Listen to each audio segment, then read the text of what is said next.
The average solo GP is dead.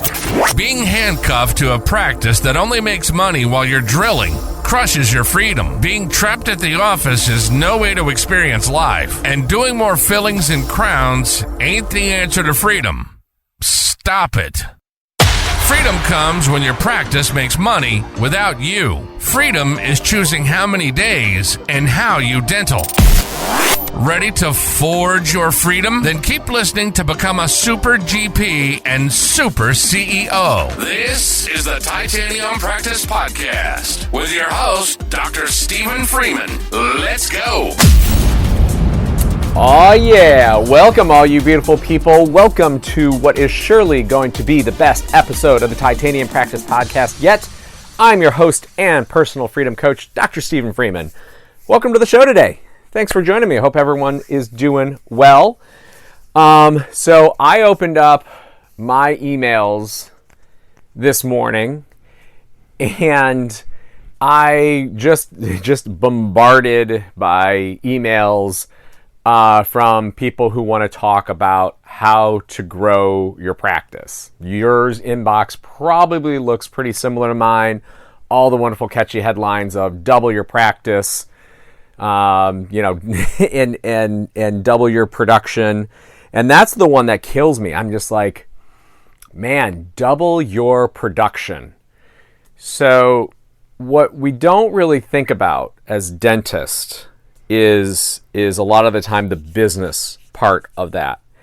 And because we were never taught. And you hear this all the time, like the amount of business, teaching that we get while we're in dental school is next to nothing. And you hear it all over the place and it's true. And it's one of those things where you don't really think about what's actually happening in your practice, namely because you don't have time to. You don't have time to think about it. You see production and you immediately associate that with more money in your pocket. But the problem is that's not really always the case. Mo money, mo problems sometimes. So, you have to actually think about what it is that you're trying to accomplish. And so my formula, so the freedom formula is very, very simple in my opinion. It's super GP, super CEO equals freedom. That's the freedom formula right there, okay?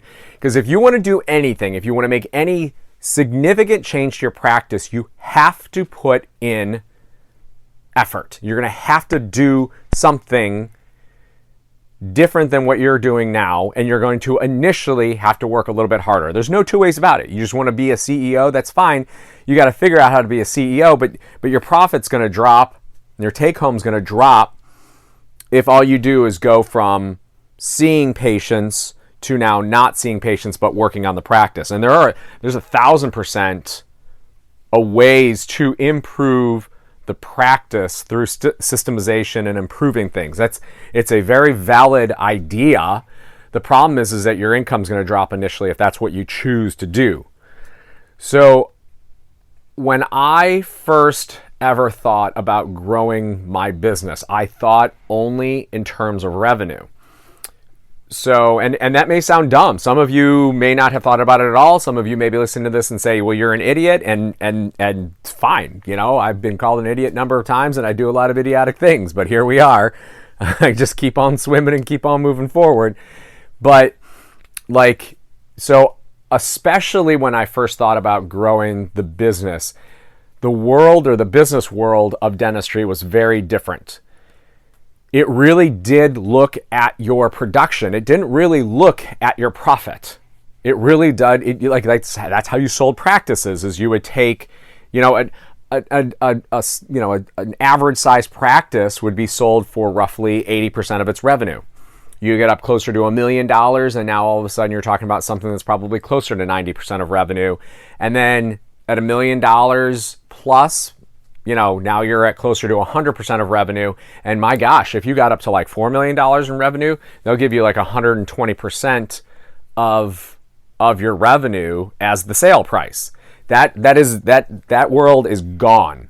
That world does not exist anymore. But when I started to look to grow my business, that was how a practice was sold. And so, you want to start with the end in mind. What is it that you're actually trying to achieve? And at that time, the point was to just be mindful of revenue, because that's how practices were sold back then. And that's what I wanted to do, is I wanted to build a big business and then sell it. My mind is 180 from that now. Okay? It can't be any more different at this point in time for two different things. One, I'm trying to grow a business that I can hold on to forever. Forever. I want it to be something that's cool, something that I have fun going into when I do go into it, and work with people that I want to work with. If you have those things in place and it's a profitable business, why wouldn't you hold on to it? Because you want to try to cash out and get $1 million now? Well, that's all well and dandy if maybe you have some great vehicle to go and put that money into and you cash out. Or maybe you're just done. I mean, you just might be done. There's a lot of bullshit involved in what we do, and I totally get that. And you may just say, I am done. I want out of this now. Cool. Be done with it. Go live your life. Please. You get one spin on this merry-go-round. Make sure you're doing it the way you want to be doing it. But now I think of, I want a business that I want to hold on to, make it, and it's got to be really profitable. So you start with profit in mind first, not revenue. That's the bottom. The revenue is the top number. The profit's that bottom number. And that is also now how dental businesses are sold at this point in time, is it's based upon essentially your profitability. Term EBITDA. You probably all heard of it, but it's essentially your profit. Okay? So that is where you need to be, because A, that's going to determine your actual true income. And then it's also going to be how you actually end up making a business that you can go and sell whenever you choose to sell it. Whenever you choose to sell it, but you got to start with profit first, which is a podcast episode, and it's also a book by an author named Michael Michalowicz. Probably heard of it. But you start with profit in mind. If that is where you begin building your business from, you're going to have a hell of a business. So that's what I always have front in mind. I want a business that I really, really like. And there's going to be crap in any business that you do. There's going to be stuff you have to deal with. When dealing with people, you're going to deal with crap. It just comes with the territory. You're going to have to do it. So as long as you own a business, you're going to deal with some type of stuff you don't want to deal with. Having said that, generally speaking, you want to make it as fun for you and designed as best as possible to bring you personal fulfillment, but also profit. Profit, profit, profit. Okay? So, I'm not sure if you're aware of this or not, but like I go back to the emails that I was talking about, like double your production. I mean, on the surface, that sounds cool. You immediately start to, break it down and think about what that means. Does that mean twice as much work for you? Holy crap. How much work do you have right now? I don't think anyone who's listening to this right now is sitting around saying, I don't have enough work. And maybe I'm wrong. I could be totally wrong about that. But at the same time, I think you already find yourself overworked. You don't need to be doing more work. In fact, there's almost a lot of the time you leave a lot of dentistry on the table because you don't need it. You'll watch that. Let's watch that. So that it gets to a point where you have no choice but to treat it. Because it's going to get worse. And so you just want to get to the point where, I don't want to mess with this today. I've got enough to do, so I'm not going to treat it today. Heck, you ever looked at one of your treatment plans? or your patient comes in one day and you see what you treatment planned and you look at the x-ray to sit down right before you go into the operatory to do the treatment. You look at the x-ray and said, shit, I wouldn't do that now today. I should have crowned it, or I can't believe I'm doing a crown on this. I probably should have just been doing a filling on it. I mean, you literally change how you feel about some of these patients one day to the next, which I think back a long time ago, 60 Minutes did this whole thing of, sending this lady to like 5 different dentists, and she gets 5 different treatment plans, and they show it on 60 Minutes, and they're just blown away that 5 dentists could have 5 totally different ideas of how to treat this lady. And I'm just like, I bet if she went back to those same 5 dentists and asked them to do the same 5 different, to do the exam again, she might get 5 more responses. I mean, it's just, it's weird how that all affects us. But anyways, you don't want to just double your production. I mean, now you're taking something and just making yourself do more work, and doing more fillings and crowns ain't the answer to freedom. I mean, it's just not. That's not how you are going to get to where you want to be in terms of freedom, especially on PPO prices. Just doing more ain't the answer, okay? But what they're going a roundabout way of saying it, and there's basically 3 ways that you can increase revenue in your practice. All right? So production. How do you increase production? There's only 3 ways to do it.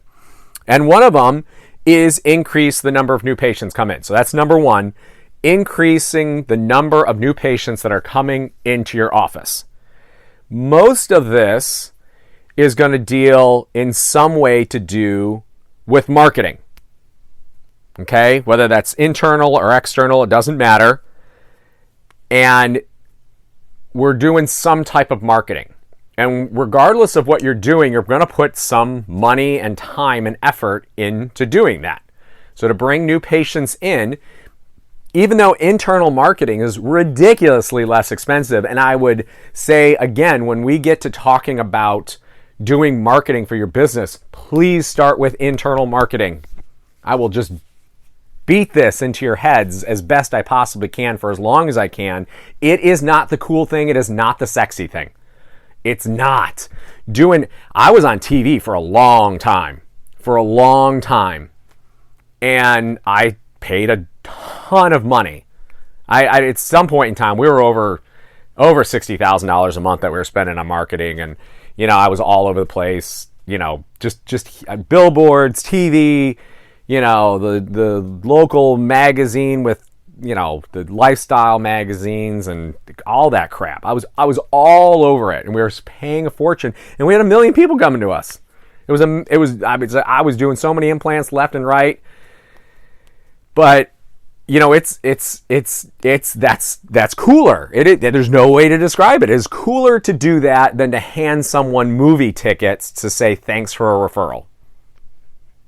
And so people get caught up in the cool thing. I mean, it's cooler to be on TV than it is to hand someone movie tickets. So we shy away from that, but holy crap, your ROI is so much better. So much better. And then you create a win-win with your patient. The patient who's coming to you and trusts you.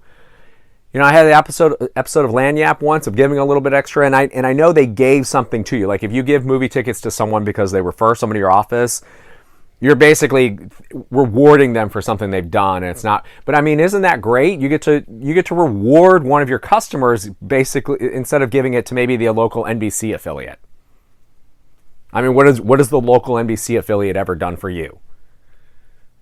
I mean, hell, they don't even have TGI, or thank goodness it's Thursday night or whatever, when they used to have all the best comedies on Thursday night or whatever, and you just had to watch NBC, which your older folks don't understand what that is. But it's amazing that people just want to jump to the shiny, fun, cool thing, when in reality, doing internal marketing is a whole lot better. So in order to increase the number of new patients, you're going to have to spend money on that. The other option is and again, great podcast topic, answering your phones. You all suck at answering your phones. You do. I used to suck at answering my phones. Thank God I fixed it. I did. But it's almost, once you learn it, it's painful to listen to other offices answer their phones. Did I say almost? 'Cause I don't remember if I said the word almost or not. I'm just going to say it is painful to listen to other offices answer their phones. I cannot stand listening to other offices' phone calls. And that's not just dentistry. It's in general. And it doesn't need to be necessarily scripted per se, but it's it's guiding the patient to the thing that they want, and so often that's not how it's conducted. That's not how a phone call is conducted. It's this nebulous, no rhyme or reason, but the point of the phone call is to make the appointment. Make the appointment. That's the whole point of it, and you need to do it as quickly as you can. And the reason I bring this up is because, again, if you want to do a better job of answering your phones, you have to train the team. You have to know what to say in order to train the team. Okay? But that takes time. You have to sit down and train them. And it's important. You should be doing a better job answering your phones because it sucks right now. I already told you that. Mine did too. And it just takes time to do that. So the whole point for my freedom formula is that you become a super GP first, so you create the time, and then you can go and start implementing these things like answering the phone. Because it does help. It's undeniable. But so again, increasing the number of new patients is something that requires basically an increased investment in both time and money. And that's cool and fine, but do you have the time? Do you have the money right now? No? Great. Follow the formula. Become the super GP and off you go. Okay? But again, you have to do work somewhere. You have to do work somewhere in order to improve your practice. But I would say that's probably not where you want to be right at the moment. So number 2, increase the frequency in which your current patients come in. Okay? This is a lot more, in my opinion, about systemization, of having the right systems in place in your office that have your patients coming in more frequently.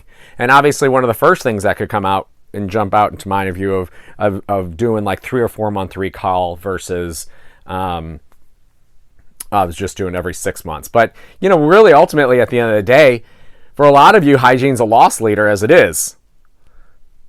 It shouldn't be, but it is.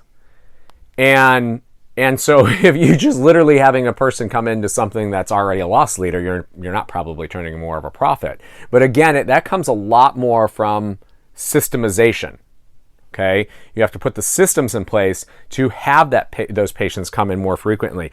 A lot of you do the Crown of the Year Club. Basically, someone's insurance can pay for essentially a crown a year. That person needs 6 crowns. Every year for 6 years, they come in 1 time. Well, 3 times. Twice for their cleanings, once for their crown that they're going to get that year, and that's all you get. There are ways and things you can do to actually make them come in more frequently, but it needs to be a process that's put into place in your office. Do you have time to sit down and put that system and process into place? Probably not. You're already too busy. And hell, if you're focusing on doubling your production, you're way too damn busy to be doing it. So wait. That's where the CEO part comes in, when you can really sit down and focus on systemization. So again, all these ideas are great. You get bombarded from it everywhere. You get emails about it. You get on your Facebook feeds, just Instagram, whatever. Everywhere, everyone's giving you an idea. Awesome, cool. These are my ideas. Congratulations, you get one more person who's got an opinion. But I've seen it work in my own practice. And I've only ever seen my income increase. I've never seen my income decrease. And the way I've always looked at it, what everybody else is talking about, is you're going to see a dip in your income if you don't do it this way. I would rather always see it going up. Does anyone want to go backwards? No. They don't. Because again, all these steps require you to put in some effort and work. They all do. There's no free lunch out there. There's not. You got to put in a little bit of effort and work. That's fine. So again, to me, be the clinician, become a super clinician, then you can learn how to do these other things about systemizations and becoming a super CEO and making sure you're giving great experiences to your team and your family. That's the formula. That's the process. Pretty damn easy to do. And I should say the formula is pretty easy to figure out, but implementing it can be hard. That's why I like talking to you about it, is because it is hard to do and it's hard to keep these steps in order. Okay? So then number 3 is increase the value of each visit that your current patients have. That you haven't had to go out and do extra marketing to bring in a new patient. That you haven't had to work on a system to figure out how to get your patients to come in more frequently. This is the sandbox that I want and think you should be playing with to start. To start out with is increase the value of each appointment that they have. And what do I mean by that? Specialty procedures. Again, the total time in my practice from start to finish, we block out 2.5 hours from start to finish to do an implant, abutment, and crown. 2.5 hours start to finish. That includes consults, that includes seating the crown, implant placement, impressions, stuff like that. We block out 2.5 hours. Most practices are blocking out 2.5 hours to do a crown. So you're going to give yourself like 2 hours for your prep and temp. And then you're going to have a half-hour seat appointment that you're going to put on there. And that doesn't include the temporary coming off of those teeth. So if you have a temporary that stays on every single time without it coming off, congratulations, you're doing a crown in about 2.5 hours. Well, the production, the production is 5 times for the implant for that 2.5 hours compared with the crown. And again, that's if the temporary doesn't come off. And come on, be honest with me. How many times are those temporaries coming off? All the damn time, you know it. So you get a pissed off patient who gets to come in and, they're probably sensitive as well, and maybe you have to numb them up to get their damn temporary back on. I mean, gosh, that's that's the worst. And then you get the temporary back on, you pray it doesn't come off again. So again, even if everything's run perfectly, you're going to take the same amount of time, 2.5 hours from your crown start to finish, to do it as with an implant. But your revenue is going to be 5x to do the implant. I mean, and that doesn't include if now you're talking about doing implant bridges, which you can absolutely be doing right now. Second molar to second molar to second premolar. Come on. Now, that same amount of time, now you're talking about a ton of money in about the same amount of time. Probably bump it to 3 hours instead of 2.5 for a bridge. Implant bridges are the best. Man, those are amazing revenue days when you can do an implant bridge. I mean, now you're up closer to what? 10 plus X in the same amount of time, almost the same amount of time. I mean, that is, again, the sandbox that I think you should be playing in right now. The waters you should be swimming in are thinking about how you can be creating more value in those visits than you are otherwise. So those are the 3 ways, all right? You can increase the number of patients, increase the frequency of which your current patients come in, or you can increase the dollar amount that they're paying you for that same block of time. Those are the only 3 ways that you can grow revenue. So my whole freedom formula for you is based upon that last one. That's the whole point. Is they're paying you so much more for the same amount of time. That is how you can cut back on days. That is how you create margin of time, margin in your profits. That is where that all comes from. Because you're now doing this, you're doing the same number per se in a day that you're doing right now in 4. So if I can 5x each appointment, I can cut back on 80% of the time you're working.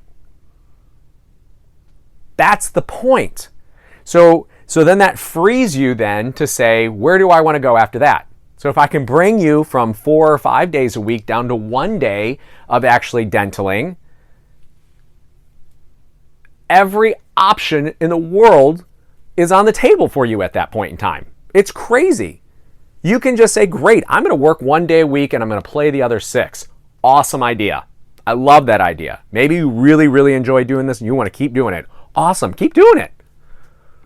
Maybe you now say, all right, let's crank this bad boy up. I'm really going to dive into systems now and really focus on profitability so that I can increase the frequency of which these patients are coming in, and I can also go and get more patients to come in. Awesome. Great. Let's do that. Let me show you how to do that. And the other thing is then at that point in time you can say, well, I want to build a giant office, or I want to have some large corporation that I can build up and then ultimately sell. Awesome. Let's do it.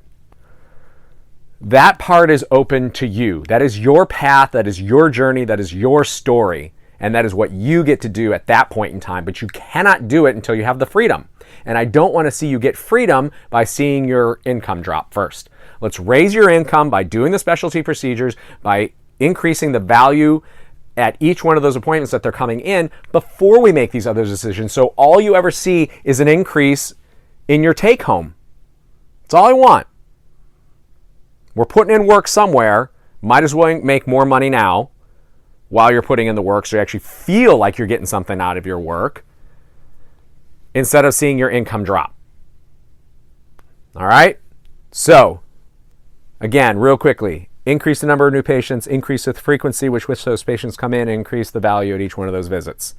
Those are the only 3 ways in which you can increase the revenue of your practice. And I really, really, really urge you to look at the Freedom Formula and say, start at being a super GP. And I can help you do that. And there's more information over at titaniumpractice.com. Make sure you download our book. It's got the information, it's all the information right there on how to be doing specialty procedures in your office, like now. It's almost 100 pages long. It's a good book. I like it.